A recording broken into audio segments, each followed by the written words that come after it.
Guys, आप सभी जानते हैं कि केचुए को किसान का मित्र कहा जाता है, लेकिन मधुमक्खी को भी किसान का मित्र कहना गलत नहीं होगा, क्योंकि किसान को कृषि से जो उपज मिलती है उसका 66% मधुमक्खियों के द्वारा किए गए परागण का ही परिणाम होती है। शेष 34% अन्य कीटों तथा हवा द्वारा परागण होता है। आज मैं आपको इस वीडियो के माध्यम से बहुत ही रोचक तथ्य बताने जा रहा हूँ, इसलिए पहले आप मेरे चैनल को सब्सक्राइब कर लीजिए तथा वीडियो पर अंत तक बने रहिएगा, क्योंकि वीडियो के आखिरी हिस्से में भी बहुत ही महत्वपूर्ण तथ्यों को शामिल किया गया है। तो गाइज, मधुमक्खियों को लगभग 500 ग्राम शहद बनाने के लिए लगभग 90,000 मील यानी धरती के 3 बार चक्कर लगाने के बराबर उड़ना पड़ता है।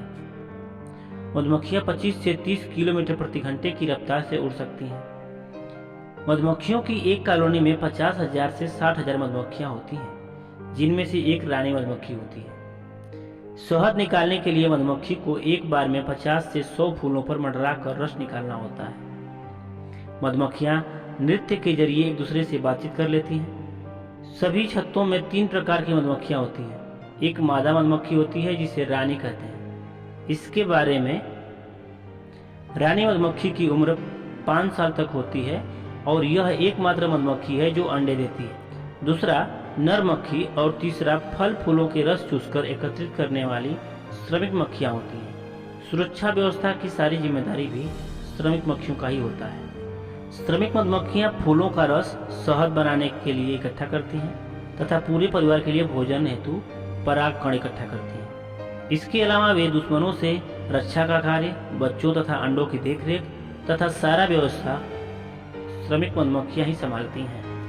नर मक्खी का काम केवल रानी मक्खी को गर्भ धारण कराना होता है। जब गर्भ धारण हो जाता है तो नर मक्खी को श्रमिक मक्खियां मार डालती हैं। गर्मी के दिनों में एक रानी मक्खी प्रतिदिन 2500 अंडे देती है। पुरुष मक्खियों का आकार श्रमिक मक्खियों से बड़ा होता है, लेकिन उनके पास डंक नहीं होता और ये काम भी नहीं करते हैं। पूरे छत्ते में सबसे बड़ा आकार रानी मधुमक्खी का होता है, बाकी सभी उससे छोटे होते हैं। आयुर्वेद चिकित्सा में शहद को एक उत्तम औषधि माना गया है। यह गले की खराश, पाचन संबंधी समस्याएं और त्वचा रोगों में अत्यधिक लाभकारी होता है। इसमें एंटीसेप्टिक के गुण पाए जाते हैं, इसलिए इसका उपयोग जलने, कटने तथा घावों को भरने के लिए भी किया जाता है। मधुमक्खी के डंक के जहर का उपयोग कई बीमारियों के उपचार के लिए किया जाता है, जिसमें गठिया और उच्च रक्तचाप भी शामिल है। शहद एकमात्र ऐसा खाद्य पदार्थ है जिसमें जीवन को बनाए रखने के लिए सभी आवश्यक पोषक तत्व पाए जाते हैं। शहद का रंग जितना गहरा होगा, उसमें एंटीऑक्सीडेंट गुणों की मात्रा उतनी ही अधिक होगी। आपको पता होना चाहिए कि इंसानों के द्वारा मधुमक्खी पालन का काम पिछले 4500 सालों से किया जा रहा है तथा मधुमक्खियां पिछले 15 करोड़ सालों से एक ही तरीके से शहद बनाती आ रही हैं। हमारे द्वारा खाए जाने वाले लगभग 1/3 भोजन मधुमक्खी के परागण का ही परिणाम है, क्योंकि परागण की वजह से ही पौधों तथा फसलों के फूलों से फल बनते हैं। यदि मधुमक्खियां परागण नहीं करेंगी तो फूल से फल नहीं बन पाएंगे। बिना परागण के फूल सूखकर गिर जाते हैं। भारत में कुल फसल उत्पादन में 66% योगदान मधुमक्खियों का है। एक तरह से मधुमक्खियां किसानों का दोस्त भी है। मधुमक्खियों को जन्म से ही शहद बनाने की कला नहीं आती, बल्कि यह काम छत्ते में उन्हें पुराने मधुमक्खियों द्वारा सिखाया जाता है। मधुमक्खियां प्रति सेकंड 200 बार अपने पंखों को हिलाती हैं।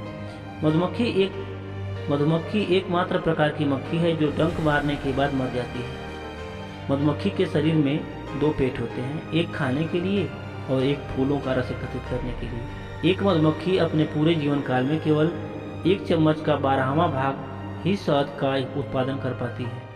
एक छत्ते में हर साल लगभग 25 से 40 किलो शहद का उत्पादन होता है। मधुमक्खी एकमात्र ऐसा कीट है जो मनुष्यों द्वारा खाए जाने योग्य भोजन पैदा करती है। प्राचीन मिस्र में लोग शहद से अपने टैक्सेस का भुगतान करते थे। पाषाण युग की गुफाओं में मधुमक्खी पालन के प्राचीन चित्र मिले हैं। सर्दियों के दौरान कुछ श्रमिक मक्खियां छत्ते को गर्म करने का काम करती हैं, जहां वे 35 डिग्री सेंटीग्रेड के अनुकूल तापमान बनाए रखने के लिए अपने शरीर को कंपन कराती हैं। मधुमक्खियां अपने पेट पर एक विशेष ग्रंथि में मोम का निर्माण करती हैं, जिसे वे फिर मधु रखने के लिए मधुकोष बनाने में उपयोग करती हैं। एक श्रमिक मधुमक्खी अपने शरीर के वजन के 80% के बराबर पराग ले जा सकती है।